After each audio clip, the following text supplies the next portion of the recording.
Adventure, thrills, excitement. Yes, it's another installment of the golden age of Dutch ballooning. This week we'll be looking at the breakdowns of various hydrogen gas mixtures used in the 1783 balloon flights by the Montgolfier brothers and their relentless obsession with the previous century series of Anglo-Dutch maritime battles. Okay, stop the show. I sternly object to that introduction as it was historically inaccurate and deliberately misleading. Stop the show now and start it all over again. So you ever wonder what was happening in the Netherlands in the 1600s? Me neither. But after dedicating your eyeballs to this delectable Dutch digging delight, you're gonna beg for heaps of Holland's history like a starving dog at the dinner table on steak night. The 17th century saw the Dutch dominating more than just tulips and windmills. It was the golden age, and they were cranking out the world's best paintings, some incredible scientific minds, cutting-edge canal systems, and they controlled the seas with merchant ships as well as one of the best navies in history. With hundreds of years of activity and trade in these areas, we'll be looking for artifacts lost to time at the water's edge, and we're hoping there's a little bit of golden age gold and silver left behind for us to discover. Ready? Go.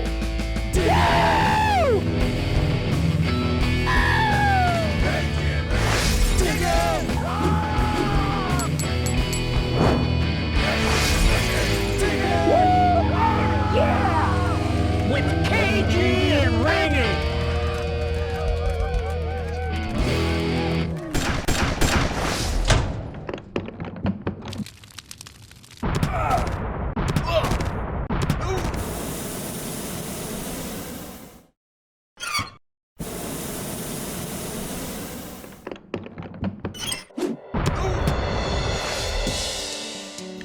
We've been to the Netherlands before, but this time KG and I have access to a few incredible new fields. Time to land this bird and see what we can dig up.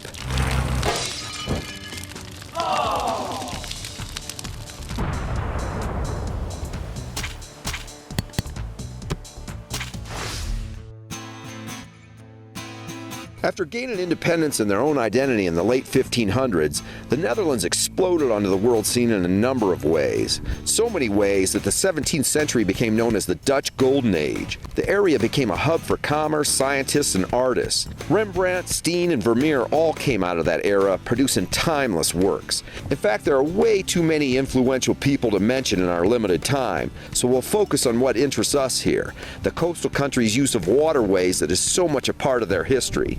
The famous canal systems were developed and expanded during this time and used to transport inland goods to other areas, including the coast. They developed the best trade ships in the world. They were lighter, cheaper to make, and carried more goods than their competitors' ships, and they built an impressive naval fleet as well. They became so successful that superpowers like France, Spain, and England took notice, and wars were fought over sea trading routes. During their peak, the Dutch defeated mighty England on more than one occasion, and in one war even held off the combined Marvel team-up of England and France. With all that history and prosperity, you know a lot of stuff got dropped and lost in these bustling areas where the canal boats were maintained and loaded, and where workers and passengers came and went on a daily basis. KG and I are going to follow in their footsteps and see what they left behind. Oh, that sounds great. Yeah, it's out of the hole. Oh, there it is. Yeah, look at that. Roundness in the hole. That's gotta be a coin. It was hammering pretty darn good. Oh, there's a big old lion on it, holding a sword or something. A lot of these coins are all chewed up from some of the farm chemicals and stuff, just like they are all over the world. But for some reason, this field, this one looks great. Oh, you can read the date on it. 1898. That is so cool. That's basically the equivalent of an Indian head penny over here in the Netherlands. It's about the same size, color, and hue, and date. 1898. That's a pretty good hit right there. What? Oh, check this out. This is really bizarre. I don't even have any kind of a clue what this is. Almost looks like an old-time waffle press. Who knows? Maybe the designer of the waffle had this. Maybe he was smashing some bread that he got at the market, he saw that cool mark on there and thought, hey, that's really cool. Maybe I could design two slabs that come together and create a waffle iron. I'm thinking this could be the very first waffle iron ever in existence, right here.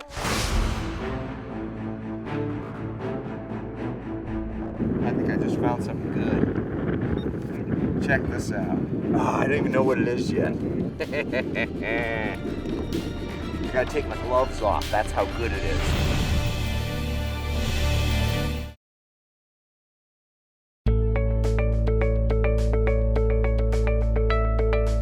Fields near the canals are nice and level and way easier to dig than some of the rocky terrain we're used to in the mountains.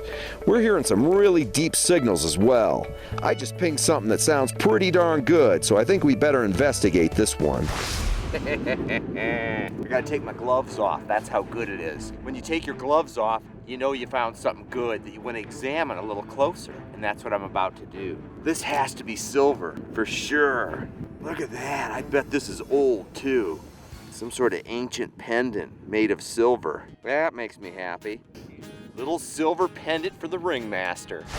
This is so great. I thought it was a pendant, but it's got these 4 little holes where it was actually sewn onto a garment, and this is really only half of it. The other half would have been the male end, and it hooked on to hold a garment together.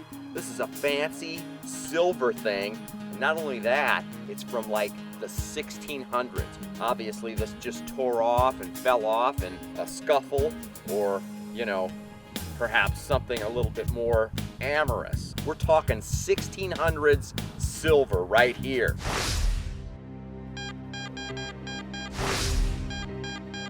Sweet sound of European nectar right there.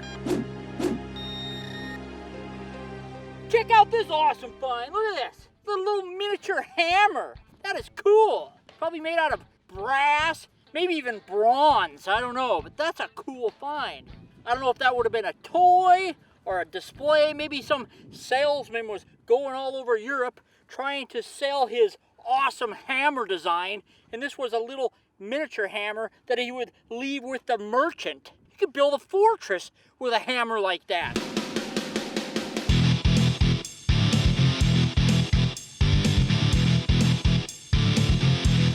Check that out. We're talking close to a foot deep, little teeny tiny buckle with the AT Max. It's a little button, super ornate. Nice little button. Either a coin or a button. An old flat button. Flat button is a major part of history. KG just plucked one from European soil. Oh, crap. That's still kind of neat. It's got some of the gold gilt left on it. Look at that. It's an old clothes hook. Oh, it's probably an old pewter spoon handle. 1943. World War II 50 caliber casing. Medieval hinge. Stonehenge. Stonehenge! I got a medieval Stonehenge. Big brass ring. Yeah. Married to the nectar. It's a really old thimble. One of those super old ones. Must have been for a little tiny pinky of a delicate, small, frail woman. Coin, but not silver. Maybe Middle Ages, maybe? Keep going, find some silver or gold. Oh, it is a coin. Another bent coin. Found a bunch of bent coins out here. Copper in the Netherlands. Gnarled up, old-time hammered copper coin. Aha, little teeny tiny baby coin. Look at this coin. This thing is ancient. Sticking out of the ground right there. Definite coin. Definite coin. Super old coin. So old that it's worn off. You can't even read it. Look at this, I got a coin right here. But this, it's one of those old copper coins, but I can actually read this one. I can see letters and numbers right on it. So let's check this out. Oh, there it is. Yeah, it's one of those Holland coins. 1715. How great is that? 1715. I just love pulling stuff out like this. Most of these old brass and bronze type coins have been ruined by the elements over time. All that remains of most of them is a smooth copper disc, but a few have survived well enough to be recognizable by design, and some even still have dates. I had some luck, as a few of my mystery coins turned out to be Golden Age duets, including this one with the bold date of 1668. That's right in the Golden Age wheelhouse, and we even popped one pre-independence coin from the 1570s out called an ord. Only a few years after that, the Spanish were ordered out of the Netherlands, much to their dismay. So what are all these weird, mysterious coins? Here's the breakdown. Most of these little coins are called duets, which are kind of like pennies. It took 160 of them to make a gulden or guilder, their main unit of money, kind of like a dollar. The ord I found was worth 2 duets, and then there were the silver coins known as stoivers, which were kind of like dimes or half dimes, I guess, since it took 20 of those to make a gulden. You'll have to rewatch this segment again later and take notes, because this information will definitely be on the test. Just do it. I just found something awesome. I just found something great.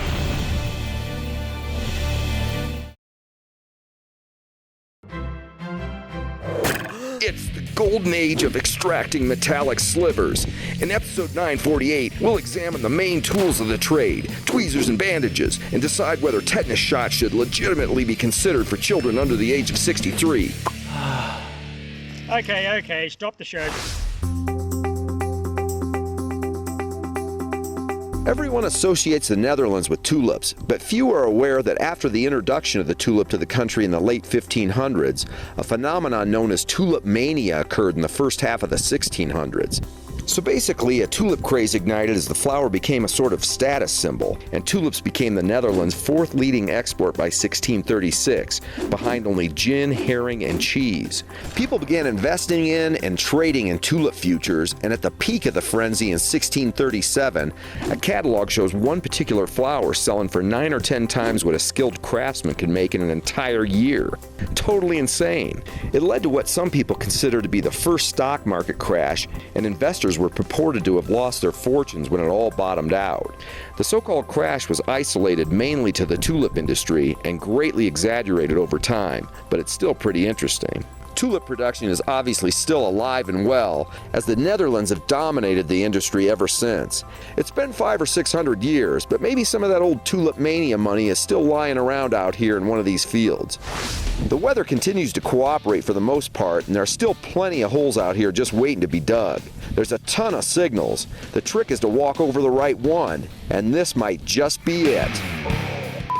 I just found something awesome. We were just talking about these things. I don't even know what they're called. They're like the seal. I think it's from like the 1600s, 1500s. I think you stamp like your wax seal to seal a letter. Oh yeah, there's a design on the bottom. It is. There's a design on the bottom. It's definitely got to be one of those seals. This is awesome, and the ringmaster is gonna make KG very jealous. KG, I don't know, you better get on your game, buddy. This is amazing. I love this little piece of brass. It's got an awesome anchor design in the initials WG. Probably stands for way to go, Ringy. It's got to be shipping related with that design. It was probably worn around the neck on a chain or string by a worker along the canal here and used to validate or seal shipping documents of some kind. Could have been pressed into melted wax to seal up payments or cargo invoices. Ringy is on the board with awesomeness. Heck yeah. Damn. Nice answer.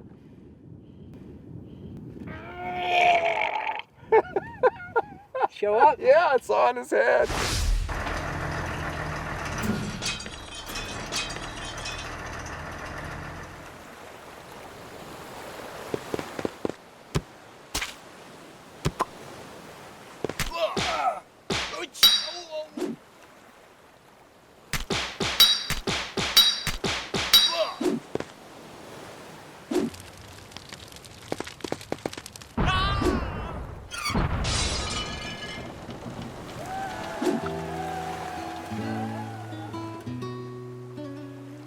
July 31st, 1667. The Second Anglo-Dutch War finally comes to an end. The Dutch are victorious and the English are repelled, though we have learned that the depiction of these events just now may contain some very minor inaccuracies. Nonetheless, it's probably pretty close to what happened.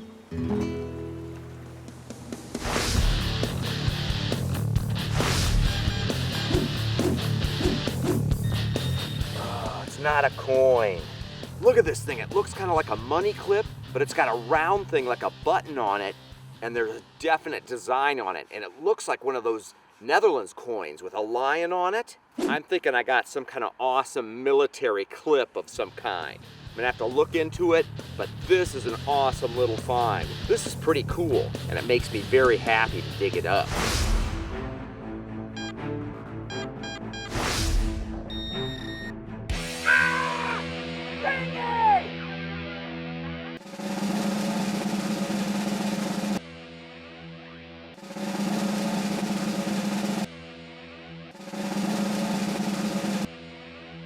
Yeah! Can't believe it!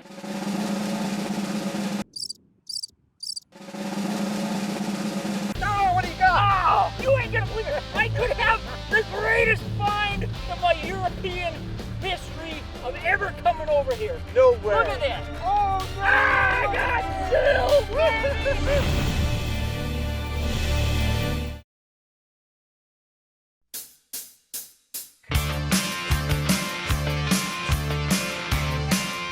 We've already found some really cool stuff related to the canal shipping trade here in the Netherlands.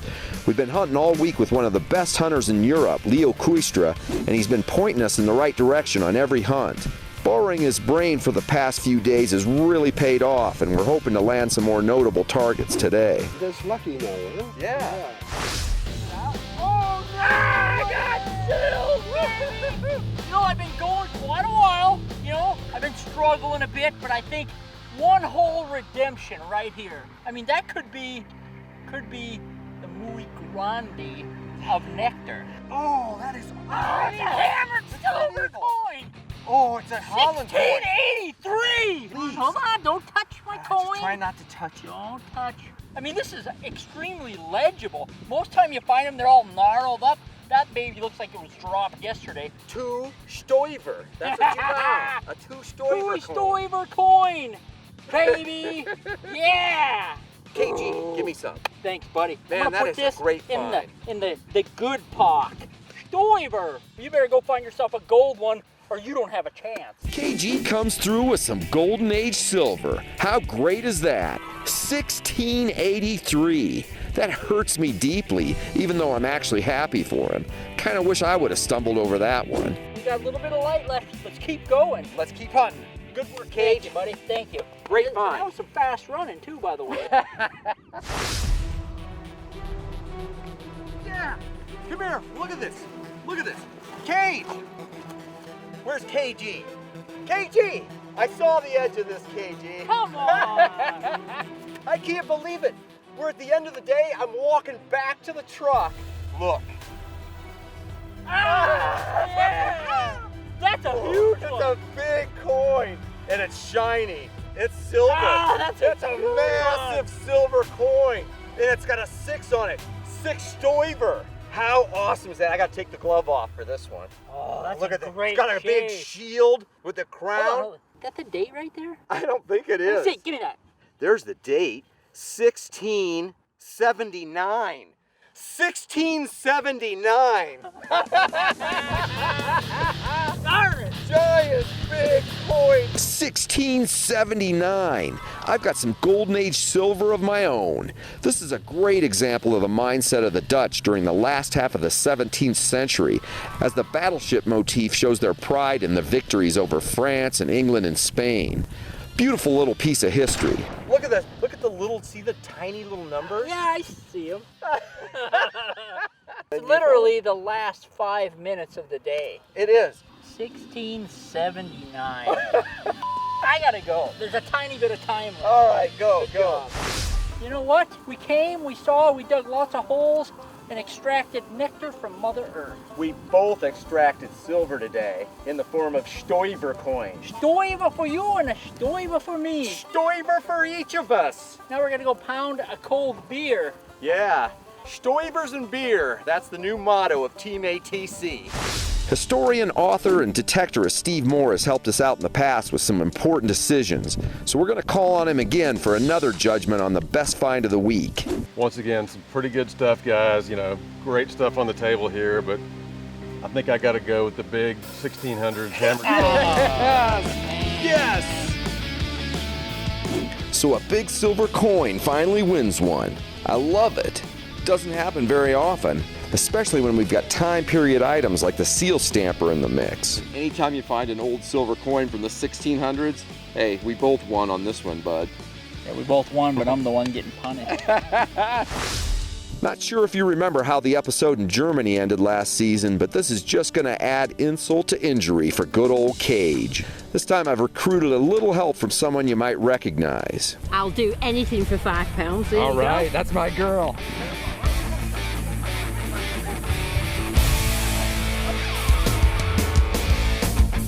Live and raw, running and gunning with KG and the Ringmaster.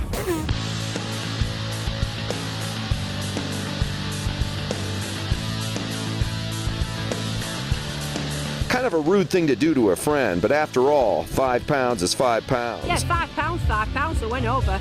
Chucked it in his face. This time it was pretty darn close, but I definitely got lucky at the end of the last hunt with that fourth quarter comeback touchdown. Sometimes that's the way the cookie crumbles, and sometimes it crumbles right onto KG's face. Special thanks to our guide, King Leo. We found some really great stuff this trip and had a blast with the whole Cooister crew as usual.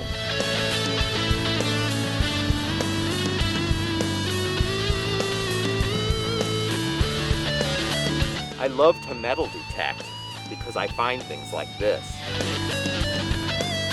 Join us again next time for more history and amazing adventures on Diggin' with KG and Ringy.